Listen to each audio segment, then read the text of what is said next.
temos nesta passagem bíblica algumas considerações para fazer. A primeira é que Jesus inicia o seu ministério segundo São João, diferente dos sinóticos. Jesus começa o seu ministério na Judéia. Na Judéia. Então, é na Judéia que ele começa o seu ministério. Ele deflagra o ponto de partida do ministério de Jesus é na Judéia. Para os outros evangelistas, o começo do ministério de Jesus se dá na Galileia. Mas para João é na Judéia. E Jesus se movimenta da Galileia para a Judéia, onde estava Jerusalém. Porque Jerusalém é a capital. Então, nós temos no capítulo 2, Jesus está na Galileia. Na Galileia. Ele está na Galileia.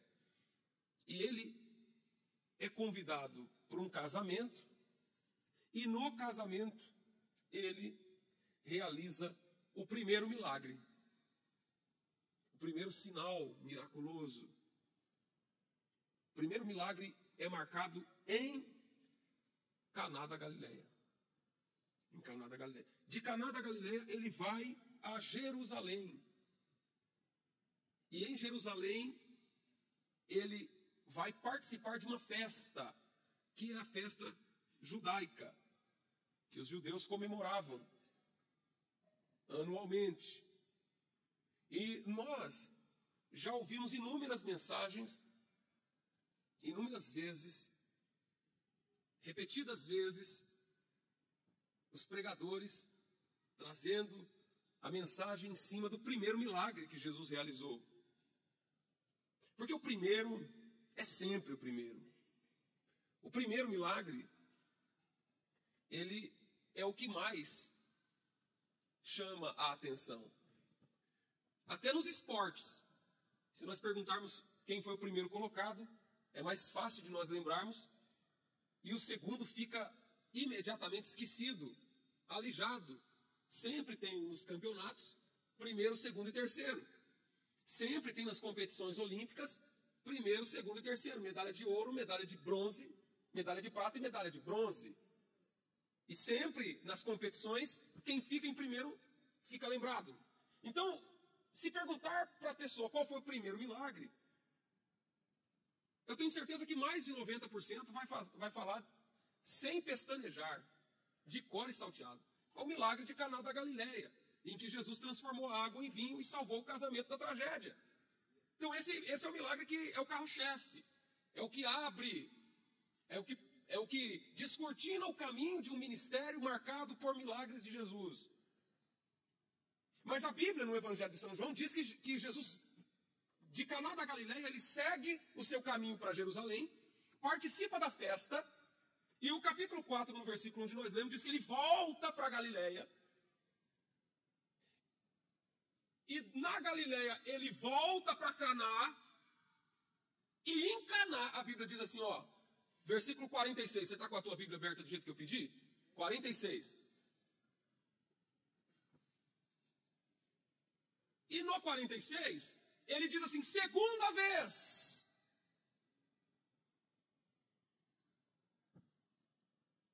Segunda vez foi Jesus a Caná da Galileia. Então, o Espírito, ao ler o texto, o Espírito Santo comunicou comigo algo muito importante. Para poder entregar à igreja. Para poder falar ao teu coração. Porque muitas vezes nós nos lembramos no primeiro, e quando vamos lendo o texto bíblico, a gente vai lendo assim, de maneira tão batida, que a gente passa por cima desse detalhe. Que nós não observamos e não nos atemos ao detalhe.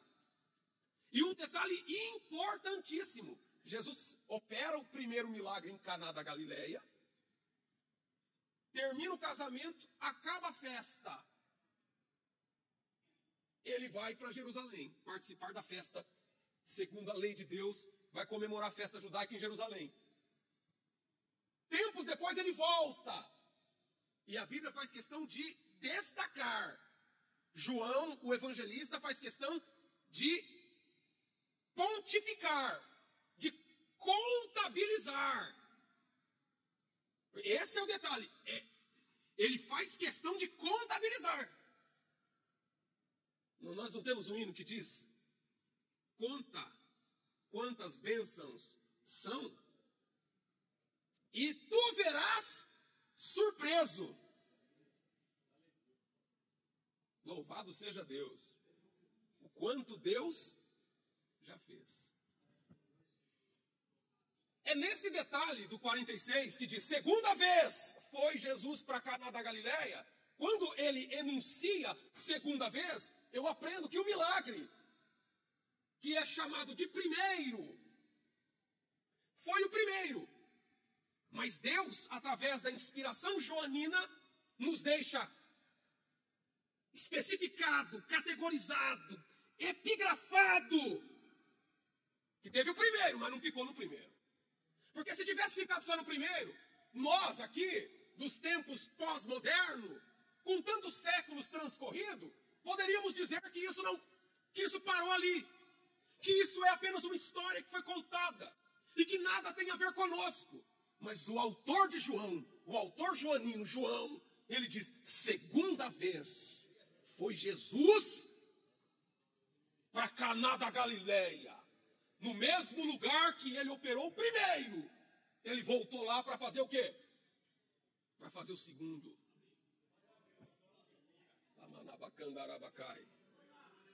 Glória a Deus. No mesmo lugar em que ele operou o primeiro. O primeiro é o original. O primeiro é o que chama a atenção. O primeiro é o que atrai os olhares. O segundo ninguém percebe. Eu mesmo nunca vi, até hoje, com mais de 35 anos na igreja, um único pregador pregar sobre o segundo. Mas eu acredito, irmão, que o primeiro é o original. O primeiro está lá em destaque. Mas a grande notícia é que não para no primeiro. Tem o segundo. E a revelação de Deus em cima disso é que no último versículo, vai para o capítulo 21, por favor, de João.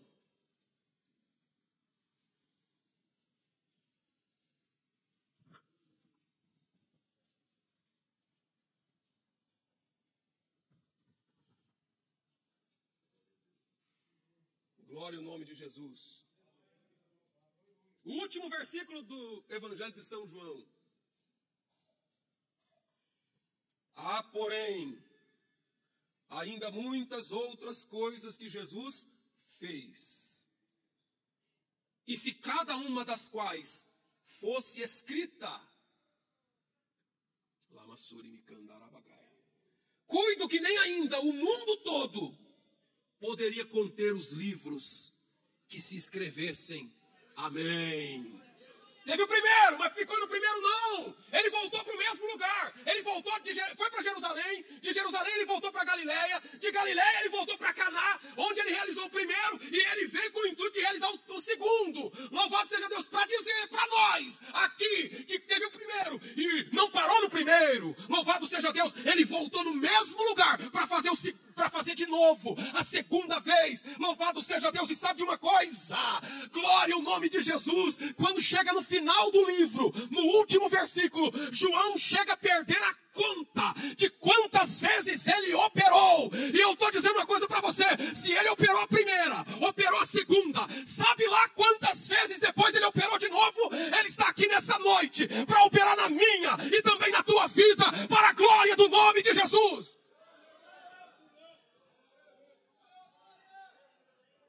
Eu não aguento. Tem coisa, irmão, que me deixa meio nervoso. A cambada de gente que quer relativizar o texto bíblico.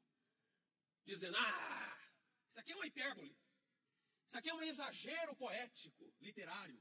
Isso aqui é uma excrescência. Como? Irmão, e eu já disse para vocês aqui, eu vou dizer de novo, eu sou um literalista. Eu creio no texto, do jeito que ele é. Eu creio no texto bruto, selvagem. Mesmo que na lógica, mesmo que não se encaixe dentro do meu padrão lógico, eu creio nele. Eu creio no texto. O texto diz que um grande peixe, e depois no Novo Testamento Jesus diz que é uma baleia, engoliu Jonas. E se a Bíblia dissesse que foi o Jonas que tivesse engolido a baleia, eu ia acreditar desse jeito mesmo. Mas como que o Jonas poderia engolir uma baleia? Não sei, irmão. Se a Bíblia diz, eu creio. Eu não preciso entender para crer. Eu não estou aqui para colocar a razão sobre a minha fé. A minha fé não precisa da razão, não depende da razão, não depende da lógica, porque Deus é o que faz e faz segundo o seu poder. E milagre não explica. Então quando a Bíblia diz que há, porém, ainda muitas coisas que Jesus fez, e que se fosse, e se cada uma delas fosse escrita, não caberia no mundo, nem ainda o mundo todo poderia conter os livros. Irmãos, para e pensa comigo aqui. Quantos livros não tem escrito no mundo? Entra numa livraria dessas, Cultural, Saraiva, entra numa dessas livrarias de shopping center e você vai ver as bibliotecas do mundo. Os escritores, o que não se para no mundo é de produzir livros, romance, de todo tipo. Imagina as maiores bibliotecas do mundo.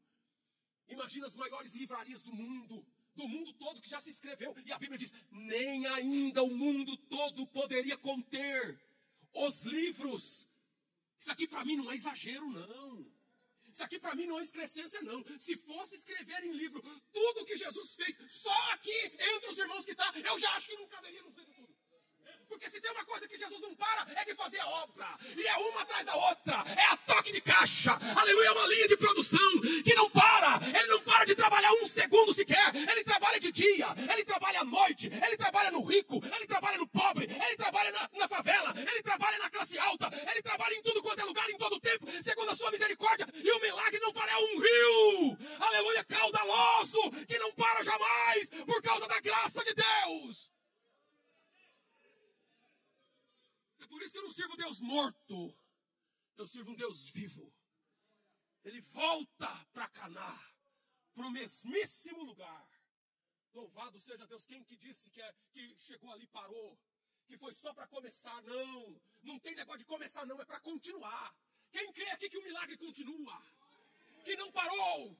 Aleluia, não para, não tem nada que faz parar, nem Satã e o mundo todo é capaz de fazer parar o grande e poderoso agir de Jesus Cristo de Nazaré. Glória a Deus.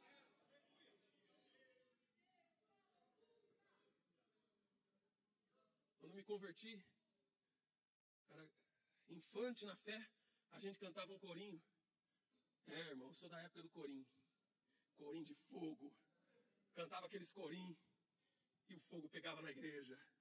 Aí tinha um corim que falava assim, foi numa segunda que Jesus tocou-me, foi numa segunda que Jesus tocou-me, foi numa segunda que Jesus tocou-me, eu sei que foi Jesus. Aí vai, aí a igreja, quem recebeu a bênção na segunda se levantava e começava a dar glória e cantar e o fogo pegava. Começava aqui nem brasa. Aí quando chegava na terça, os da terça levantavam. Porque cada um tem um dia. Cada um tem um momento com Deus. E isso não cabe em livro. Não tem livro que abarca. Não tem livro que abarca. Isso não cabe em livro, isso não cabe em jornal, isso não cabe em revista, isso cabe na alma, aleluia, de um coração remido pelo poderoso sangue de Jesus Cristo. E é por isso que nós estamos firmes com Jesus, porque Jesus vem de novo. Porque, irmãos, o incrédulo não entende a rotina de um crente. O povo do mundo não entende o que a gente vem fazer aqui toda vez. Rapaz, não tá bom em uma vez por ano, não. Não tá bom em uma vez por mês. Tem que ir na terça, tem que vir na oração da quinta, tem que estar na quarta de manhã, tem que vir na consagração da ceia, tem que vir desse jeito, sabe por quê? Porque a Bíblia diz, segunda vez foi Jesus para Galileia e voltou em Caná. Você sabe por que a gente volta? A gente vem na terça e se alegra, vem na terça e recebe a dádiva, vem na terça e recebe a palavra. Mas aí não tá bom, já não é demais, já não basta, não. Aleluia, quanto mais tem de Deus, mais a gente quer. Quanto mais recebe, mais tem de Deus para dar. Aleluia, e é por isso que nós estamos aqui, ninguém entende isto. Seja Deus. Em Caná era uma festa. É isso que o povo não entende. Era uma festa. Tinha gente de fora. Era uma festa. Tinha gente de longe. Era uma festa, tinha convidado de toda parte. Era uma festa, estavam todos vestidos apropriados para a festa. Em Caná, era uma festa de casamento. Sabemos que a festa de casamento judaica durava 7 dias. Era uma festa esfuziante, tinha comida, tinha bebida, tinha isso, tinha música, tinha tudo no rigor de uma festa. Jesus opera na festa? Opera. Jesus trabalha na festa? Trabalha. Jesus gosta de festa? Gosta. Jesus vem na festa? Vem. Aleluia. Mas tem gente que pensa assim, não, acabou a festa, acabou o milagre. Acabou a festa, acabou o avivamento. Acabou a festa, acabou a operação de Deus. Acabou a festa, acabou a alegria. Porque tem gente que vive de festa em festa. Tem crente que não entende o mistério da graça. Ele pensa que Jesus opera só em festa. É festa, eu estou dentro. Quem vai pregar? Quem vai cantar? Como que vai ser o uniforme? Eu estou dentro. Ele vem preparado para a festa. Ele vem para dar glória na festa. Ele vem para se alegrar na festa. Ele vive de festa. E eu não sou contra a festa. Eu também gosto de festa. Mas tem uma coisa, irmão. Jesus opera na festa. É no congresso do Circo de Oração. Jesus está lá. Louvado seja Deus. Mas acabou o congresso, acabou o milagre? Nananina, não. Se engana o senhor. Aleluia. Se engana a senhora. Se engana você que está me assistindo aqui pela internet. Que quando acaba a festa, acaba o milagre. Louvado seja Deus. Jesus volta para Caná. Não num dia de festa. Ele volta num dia comum. Aleluia. Louvado seja Deus. Tem gente que na festa fica até predisposto. Ele vem até meio assim com trimelique. Ele fala, hoje eu vou receber. Hoje eu vou ficar avivado. Aí acaba a festa, acaba o avivamento. Porque para ele, na mentalidade dele, numa mentalidade afunilada, na mentalidade estreitada, míope que ele tem a ideia de que Deus opera muito bem na festa. Mas acabou a festa, acabou o avivamento, acabou a festa, acabou a alegria, acabou a festa, acabou o milagre, e aí ele está esperando o que? A outra festa. E se engana de que Jesus vem na festa, mas acaba a festa, Jesus está lá de novo, e ele opera também fora de festa, porque ele é o Senhor. Não precisa de uma festa para ele fazer milagre aqui, irmão. Vamos fazer um movimento. Não, vamos fazer. Mas nós não podemos viver de movimento. Nós não podemos viver de festa. Nós não podemos condicionar nossa vida espiritual. Esperar a próxima festa. Eu não vejo a hora de chegar a próxima festa. Eu preciso beber dessa água. Eu preciso receber uma virtude de Deus. Você está esperando a próxima festa, irmão? Para mim não importa a festa. É o dono da festa. Aleluia. Ele volta a segunda vez. E na segunda vez não tinha festa. Na segunda vez não tinha aquela euforia da festa. Na segunda vez, segunda vez, onde da água fizera vinho, está no 46 aqui, e havia ali um oficial do rei, cujo filho estava enfermo em Cafarnaum. Quem que tinha ali? Um oficial do rei. Oficial romano. Essas coisas estão escritas na Bíblia, não é à toa. Um oficial romano. Oficial romano. Não era judeu. Vocês têm que entender que o contexto judaico, a Bíblia diz, ele veio para os seus. Ele veio para as ovelhas perdidas de Israel. Então, trazendo para o nosso entendimento aqui, os judeus são os crentes. E ele não era crente.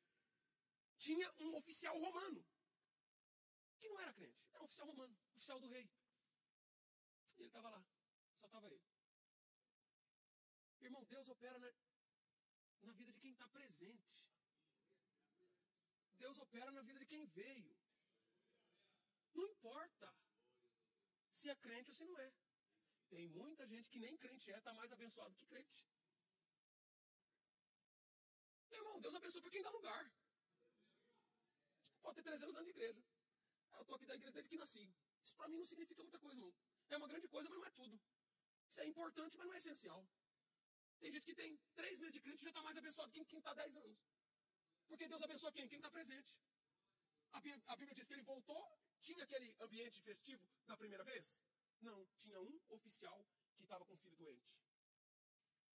E o oficial do rei, ouvindo que esse Jesus vinha da Judéia para Galiléia, foi ter com ele. Rogou-lhe que descesse e curasse seu filho, que já estava à morte. O oficial do rei ficou sabendo que Jesus estava e foi falar com Jesus, para que Jesus descesse e curasse seu filho. Louvado seja Deus. Então Jesus lhe disse, se não virdes sinais e milagres, não crereis. Isso aqui é uma verdade. por mais dura que seja, é uma verdade. Se não tiver sinais e milagres, não tem fé. Não adianta, irmão. Por isso, irmãos, a gente tem que orar para Deus agir.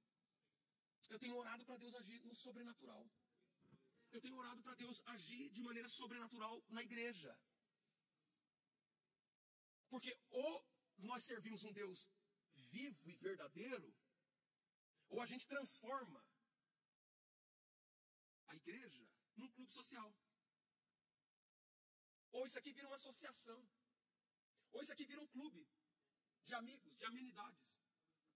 Mas isso aqui é muito mais que isso. Eu creio que Jesus está operando nessa noite. Nós não podemos ter lamentar. Irmãos, Jesus falou assim, se não tiver milagre, sinais, se não virdes, sinais e milagres não quereis. Isso é uma realidade, ele rasgou. Ou seja, as pessoas precisam ver o agir de Deus. Nós precisamos nos posicionar diante de Deus espiritualmente. Nós precisamos assumir uma posição espiritual, como atalaia de Deus na terra. Nossas armas não são armas meramente humanas. Eu não estou aqui com palavras argumentativas. Eu não estou aqui elaborando um sermão que faça sentido para você. Eu não estou aqui elaborando um sermão motivacional. Nós estamos aqui falando do poder de Deus. Do poder de Deus na vida do homem. No poder maravilhoso de Jesus. Para mudar uma situação. Para entrar em providência. Para que ninguém tenha dúvida de que Ele é o Senhor. Certa feita eu conversava, ainda era obreiro jovem, conversava com o pastor Benedito Ferreira, em Três Lagoas. Eu ia na casa pastoral, sentava na varanda e ficava fazendo pergunta para ele. E ele foi crente da época de Gunnar Vingre, Daniel Berg. Ele falou, teve uma época na Assembleia de Deus, Marcos, ele falava para mim, que o povo, quando sabiam que tinha um crente assembleando na rua, eles tinham até medo dele. Eles tinham medo dele. Por causa da autoridade espiritual. Um crente, louvado seja Deus, um crente em Jesus, um crente cheio de Deus, um crente que interfere na realidade espiritual da região que você está ali. As pessoas sabem que ali tem um crente, louvado seja Deus. O crente dentro da firma onde trabalha, louvado seja Deus. Mas hoje nós estamos tendo o quê? Uma dissolução dessa realidade espiritual. Por quê? Porque o crente está no lugar e não faz diferença no lugar. O crente está no lugar, mas ele não faz diferença no lugar. As pessoas não respeitam ele como autoridade espiritual.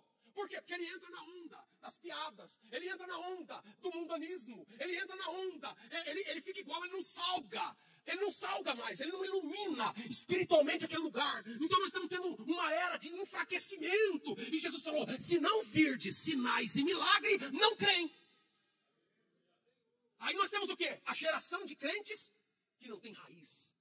A geração de crentes enfraquecidas, sem autoridade, humilhada pelo diabo. A vida dele não diferencia em nada da vida de quem não é crente.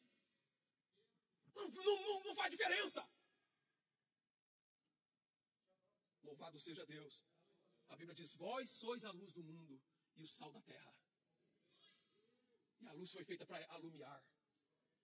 Que nós possamos... Quando eu digo que o crente faz diferença, não estou dizendo que você tem que fazer proselitismo. Estou dizendo que você tem que ter uma postura espiritual. No jejum, na oração, na leitura bíblica, uma moral. As pessoas estão preocupadas hoje com essa avalanche progressista que está vindo sobre a igreja. Estão preocupadas. Porque, irmãos, preocupada querendo que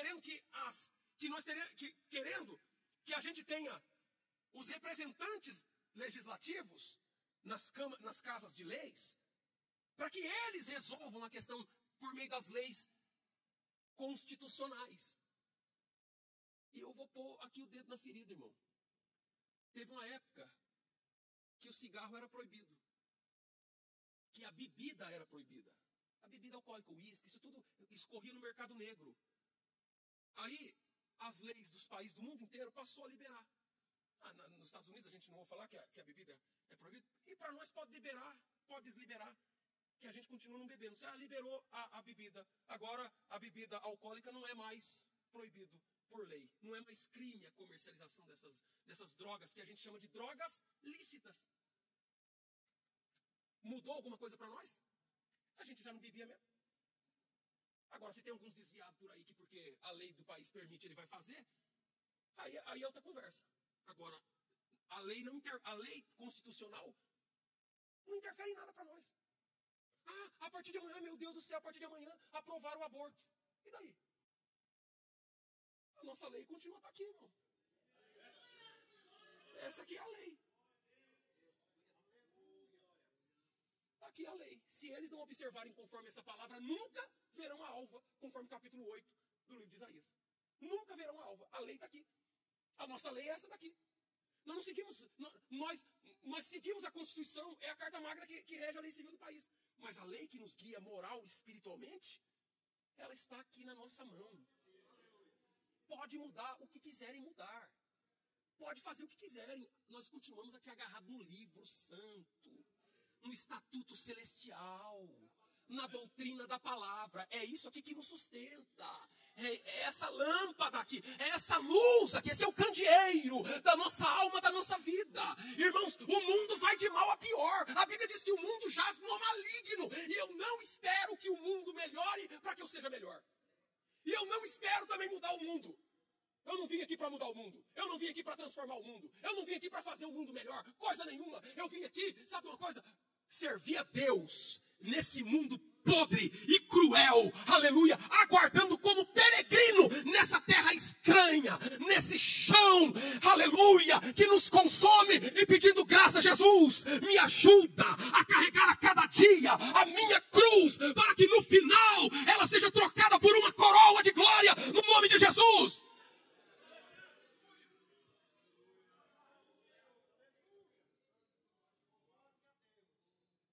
É por isso, é a diferença. É a diferença da luz e as trevas. É a diferença do carnal e do espiritual. É a diferença de quem é de Cristo e quem é de Belial. É a diferença de quem está em santidade e quem é profano. A Bíblia diz, outra vez vereis o quê? A diferença. A diferença do que crê e do que não crê. Do ímpio e do profano. Da luz e das trevas. E aí não adianta, irmão, nós termos um lindo cartão de membro. Não adianta, nós pertencemos a uma instituição religiosa. Não adianta, nós temos uma filiação religiosa numa determinada denominação. Isso não vai resolver nada. Por isso que os pregadores de sempre que falam do arrebatamento dizem que Jesus vai vir buscar a igreja. O arrebatamento é tirar a igreja da igreja. Porque estarão dois no campo, um será levado e o outro será deixado. Louvado seja Deus.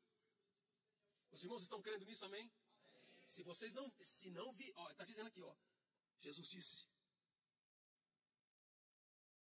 se não virdes sinais e milagres, não crereis. Louvado seja o nome de Jesus. Eu creio que Jesus está presente aqui nesse lugar. Deus está conosco, irmãos. Mas nós também, a Bíblia diz, chegai-vos a Deus e Deus chegará a vós. Chegai-vos a Deus e Deus chegará a vós. Não adianta nós ficar com conversinha. Não adianta a gente ficar, sabe, tentando fazer um arrumadinho, puxadinho, para tentar acertar a coisa, não. Chegai-vos a Deus e Deus chegará a vós. Porque senão a gente fica só no diálogo, só na perfumaria, só em superficialidades. Fica restrito a uma realidade que não corresponde à verdadeira essência do Evangelho do Senhor. A essência do Evangelho do Senhor. É assim que nós precisamos crer. Se não virdes sinais e milagres, não crereis. Não crereis. Ora. É isso que vai destravar a coisa. Acontece que nós vamos nos acostumando com as coisas. E a gente começa a seguir as fórmulas humanas para tentar resolver os problemas que a gente tem. A gente começa a usar os métodos humanos para tentar resolver as coisas.